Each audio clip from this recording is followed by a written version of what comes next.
دوستوں بزرگوں عزیز ساتھیوں، دعوت تمام تر رواج کی چیزوں کے خلاف ہوا کرتی۔ ہر نبی کے زمانے میں، ہر دور میں جو بھی نبی دعوت لے کر آیا کرتے تھے وہ اس زمانے کے رواج کے خلاف ہوا کرتے۔ اس لیے جو رواجی لوگ ہوتے ہیں ان کے لیے نبیوں کی دعوت کا قبول کرنا مشکل ہو جاتا ہے۔ اس لیے وہ انبیاء علیہ السلام سے مباحثہ کرتے ہیں اور ان سے مطالبات کرتے ہیں، جو ان کے مزاج کے مطابق ان کے مطالبے پوری کر دیں تو ہم ان کی بات مانیں۔ یہ سارے نبیوں کے ساتھ ہوا۔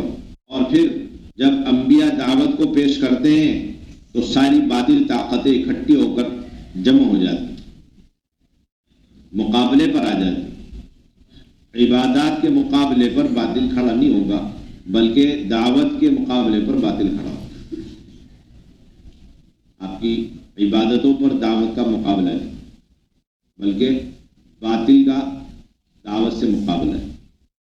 جب بھی آپ انبیاء کے نہج پر اور صحابہ کے نہج پر دعوت کی محنت کو انجام دیں گے تو سارا باطل آپ کے مقابلے پر کھڑا ہو جائے، ہر لائن کا باطل کھڑا ہو جائے۔ یہ آپ صلی اللہ علیہ وسلم کی زندگی سے قیامت تک کے لیے اللہ تعالیٰ نے بتلا دیا کہ سارے نبیوں کی طرح حضور کے ساتھ ایسا ہوا، اور جو حضور کے نائب ہوں گے اس امت میں، اور حضور کی یہ امت جب بھی دعوت کی محنت کو لے کر کھڑی ہوگی تو ان کے ساتھ بھی یہ سارے حالات پیش آئیں، ان کے ساتھ بھی یہ سارے حالات پیش آئیں۔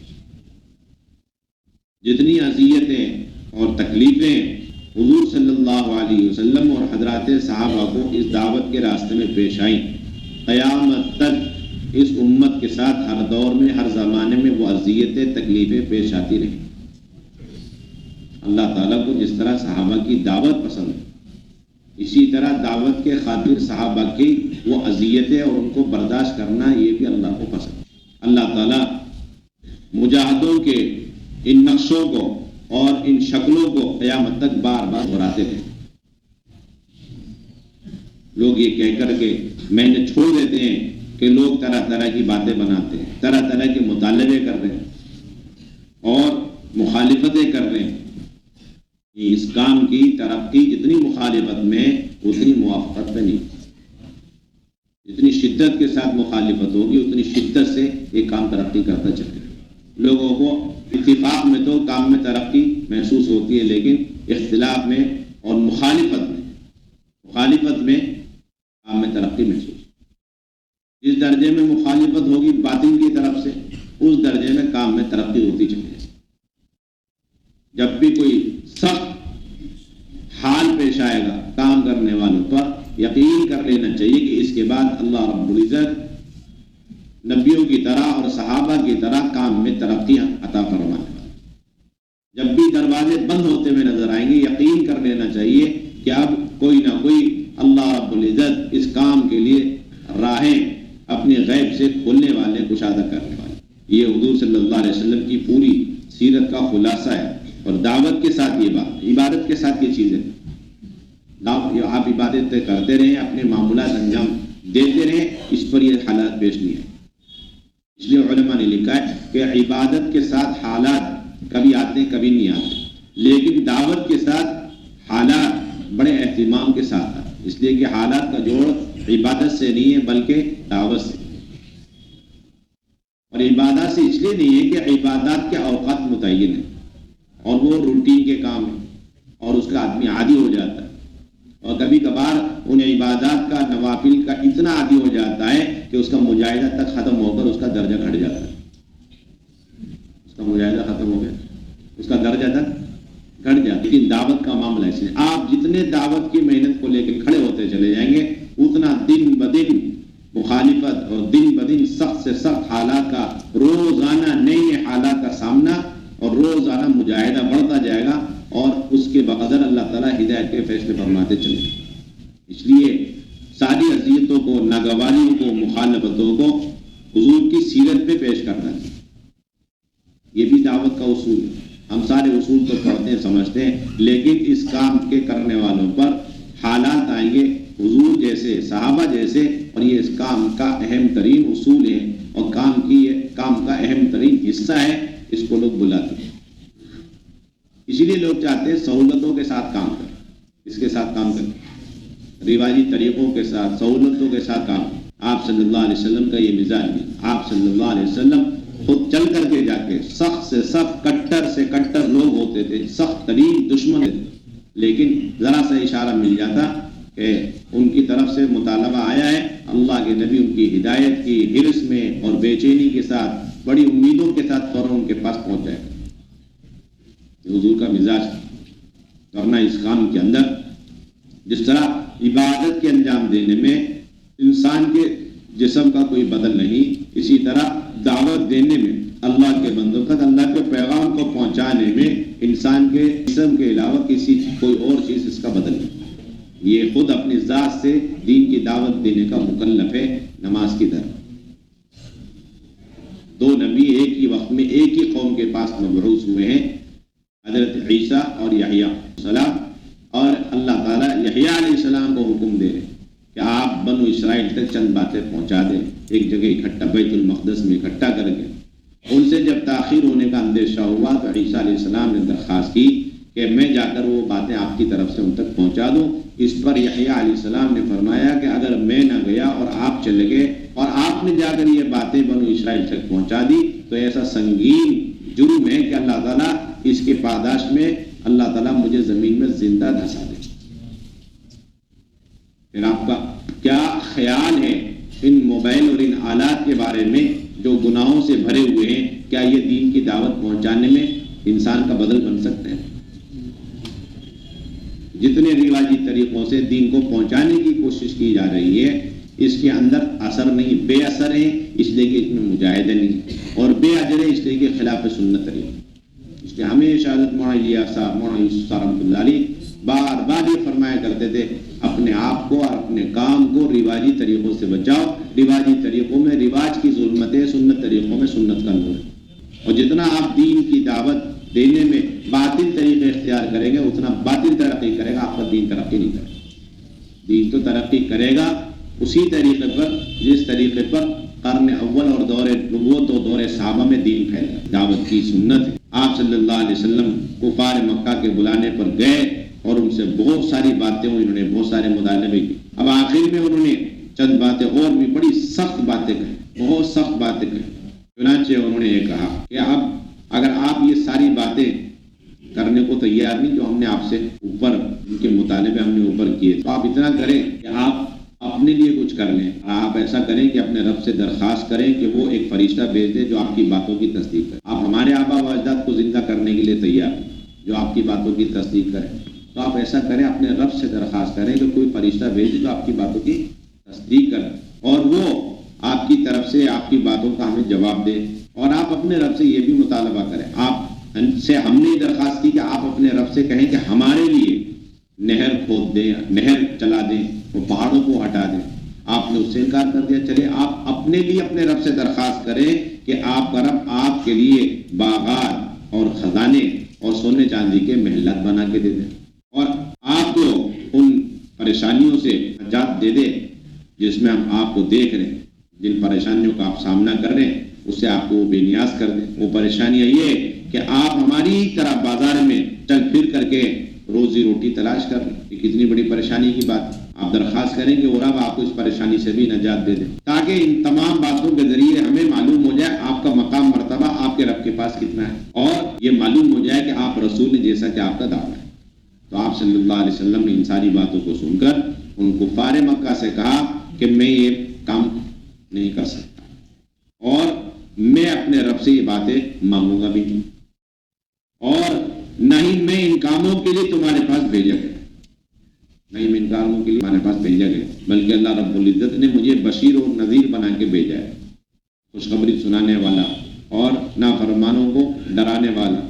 اب اگر تم وہ ساری باتیں قبول کر لو جو لے کر میں تمہارے پاس آیا ہوں تو یہ تمہارا حصہ ہے دنیا اور آخرت میں، اور اگر تم انکار کرتے ہو تو میں اللہ کے حکم کا انتظار کروں گا یہاں تک کہ اللہ تعالیٰ میرے اور تمہارے درمیان فیصلہ کر دے۔ پھر انہوں نے اگلا مطالبہ کیا، چلیے آپ ایک کام اور کر دیجیے گا، آپ ایسا کریں کہ آپ اپنے رب سے درخواست کریں کہ وہ ہمارے اوپر آسمان گرا۔ آپ یہ دیکھیں گے ہر دور میں ہر زمانے میں جو ضدی قسم کے لوگ جن کے دلوں کے اندر کجی ہوتی، عناد ہوتا ہے، ان کی طرف سے یہ باتیں ہر زمانے میں ہوئی، بالکل خلاف شریعت، خلاف دعوت یہ باتیں آتی. تو انہوں نے کہا کہ ایسا کریں، آپ آسمان سے اللہ تعالیٰ ہمارا رب ہم پر آسمان گرا دے، جیسا کہ آپ کا خیال، آپ کا دعویٰ ہے کہ آپ کا رب اگر چاہے تو ایسا کر سکتا ہے. آپ نے کہا تھا نا، تو آپ درخواست کریں وہ ہمارے پر آسمان گرا دے. اور جب تک یہ نہیں کریں گے ہم آپ کو سچا نہیں مانیں. تک آپ یہ نہیں کریں گے ہم آپ کو سچا نہیں مانیں.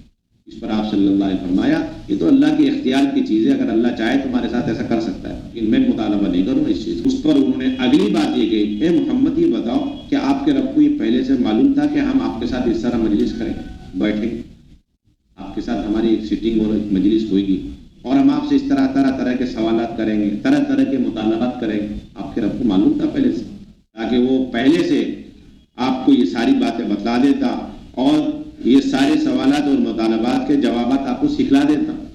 ہر سوال پہ کیا جواب دینا چاہیے، ہر مطالبے کا کیسے جواب دینا چاہیے. اور وہ پہلے سے تمہیں بتلا دیتا کہ اس مسئلے میں اگر ہم آپ کی بات نہیں مانیں گے اور اس شریعت کو، دعوت کو نہیں مانیں گے جو آپ لے کر ہمارے پاس آئیں، تو اس سلسلے میں آپ کا رب ہمارے ساتھ کیا کرنے والا ہے، یہ سب چیزیں آپ کا رب پہلے سے بتلا دیتا. اور پھر کہنے لگے کہ یہ سب باتیں چھوڑیں، بلکہ ہم نے تو یہ سنا ہے کہ آپ کو یہ ساری جو غیب کی باتیں سکھلانے والا وہ یمامہ رہنے والا ایک آدمی جس کا نام رحمان ہے، رحمان آپ کو یہ ساری باتیں سکھلا. اور خدا کی قسم ہم رحمان پہ کبھی ایمان نہیں، ہم رحمان پر کبھی ایمان نہیں. اور پھر اس کے بعد کہنے لگے کہ ہم نے آپ کے سامنے سارے آثار بیان کر دیے، آپ کی بات کیوں نہیں مان رہے، ہم نے اس کے اتنے سارے آثار بیان کر دیے. پھر آگے کہنے لگے اتنا ہی، اس پر معاملہ ختم ہونے والا نہیں، بلکہ خدا کی قسم اب ہم آپ کو چھوڑیں گے اور جو کچھ آپ نے ہمارے ساتھ کیا ہم جب تک اس کا بدلہ نہیں لیں گے نہیں چھوڑیں گے، یہاں تک کہ یا تو ہم آپ کو ہلاک کر دیں یا آپ ہمیں ہلاک کر دیں، ہم آپ کا ڈٹ کر کے مقابلہ کریں. پھر اتنے میں ایک آدمی نے بڑھ کر کے یہ کہا ہم تو فرشتوں کی عبادت کرتے ہیں جو اللہ کی بیٹی ہے. ایک اور نے کہا ہم تو اس وقت تک آپ کو مانیں گے نہیں جب تک آپ ہمارے سامنے لا کے اللہ کو اور فرشتوں کو کھڑا نہ کر. دل کی ایک حد ہوتی ہے، عبادت پہ کبھی ایسی اذیت نہیں آئے گی، دلوں پہ آرے چل جائیں گے. جب آپ دعوت کی محنت نہج نبوت پر کریں گے یہ سارے حالات اس پہ آئیں گے، پیش آئیں گے. یہاں اللہ کے نبی تو ایک بڑی امید لے کے پہنچے، انہوں نے ذرا اشارہ دے دیا پہنچ گئے، اور یہ اتنا دلوں کے اندر عناد اور بغض لے کر کے بیٹھے اتنے بحث مباحثے کرنے کے لیے. اللہ کے نبی سے برابر کہہ رہے ہیں کہ ہم اس وقت تک آپ کو نہیں مانیں گے، آپ پر ایمان نہیں لائیں گے جب تک آپ ہمارے آنکھوں کے سامنے لا کر اللہ کو اور فرشتوں کو کھڑا نہ کریں. یہ ساری باتیں جب وہ الٹی سلٹی باتیں وہ لوگ کرنے لگے تو اللہ کے نبی صلی اللہ علیہ وسلم انہیں چھوڑ کر کھڑے ہو. وہ صبر کے ساتھ جواب دیتے رہے اور ساری باتوں کا میں تو ڈرانے والا ہوں اور خوشخبری سنانے والا ہوں، میں ڈرانے والا ہوں، خوشخبری سنا. یہ سارے مطالبات اللہ کے اختیار ہے، میں اس کام کے لیے نہیں آیا.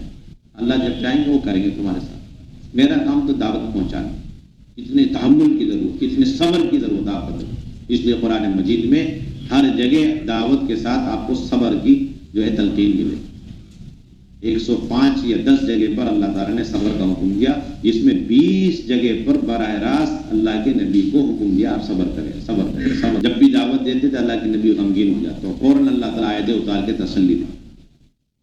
جب آپ انہیں چھوڑ کر کھڑے ہوئے تو آپ کے ساتھ عبداللہ بن ابی امیہ بھی کھڑا ہو گیا. یہ کون تھا؟ یہ آپ کے پھوپھی کا بیٹا تھا، یہ آپ کے پھوپھی کا بیٹا تھا.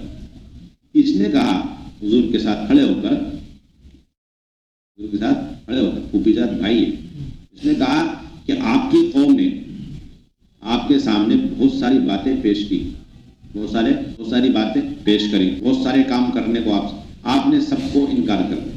پھر انہوں نے اپنے نفع کے خاطر بہت ساری چیزیں آپ سے انہوں نے مانگی، اپنے لیے اپنے نفع کی چیزیں بہت ساری مانگی، تاکہ اس کے ذریعے سے وہ لوگ آپ کے رب کے پاس جو درجہ اسے پہچان. اگر آپ ان کے مطالبات پورے کر دیتے ان کے نفع کے مطالبے تو اس سے ان کو معلوم ہو جاتا آپ کا درجہ آپ کے رب کے. آپ نے وہ بھی نہیں کیا.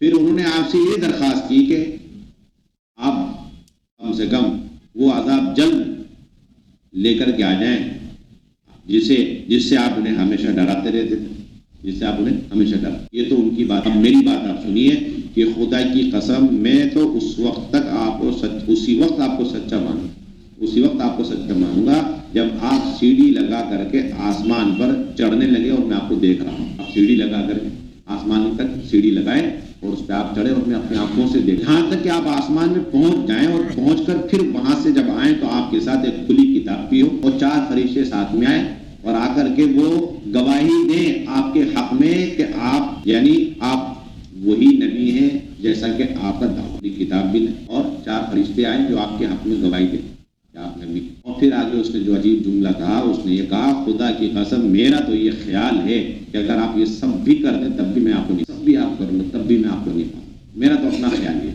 آپ یہ سب کر لیں میرے لیے۔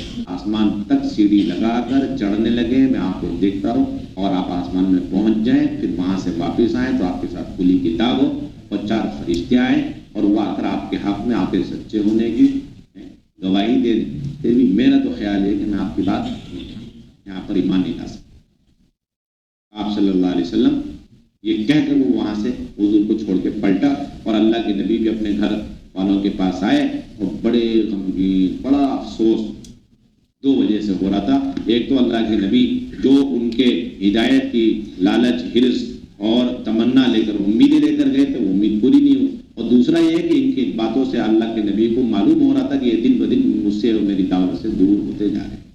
اللهم صل على سيدنا ومولانا محمد وعلى آل سيدنا مولانا محمد كما صليت على إبراهيم وعلى آل إبراهيم إنك حميد مجيد۔ ربنا ظلمنا أنفسنا وإن لم تغفر لنا وترحمنا لنكونن من الخاسرين۔ اللهم إنا نسألك من خير ما سألك منه نبيك سيدنا محمد صلى الله عليه وسلم، ونعوذ بك من شر ما استعاذك منه نبيك سيدنا محمد صلى الله عليه وسلم، وأنت المستعان وعليك البلاغ، ولا حول ولا قوة إلا بالله العلي العظيم۔ سبحان ربك رب العزة عما يصفون وسلام على المرسلين الحمد لله۔ تشریف رکھیں، ایک ضروری بات سنیں اس کے بعد اٹھیں۔ وہ ضروری بات یہ ہے اپنے ایمان کی اور اپنے سامان کی حفاظت کریں۔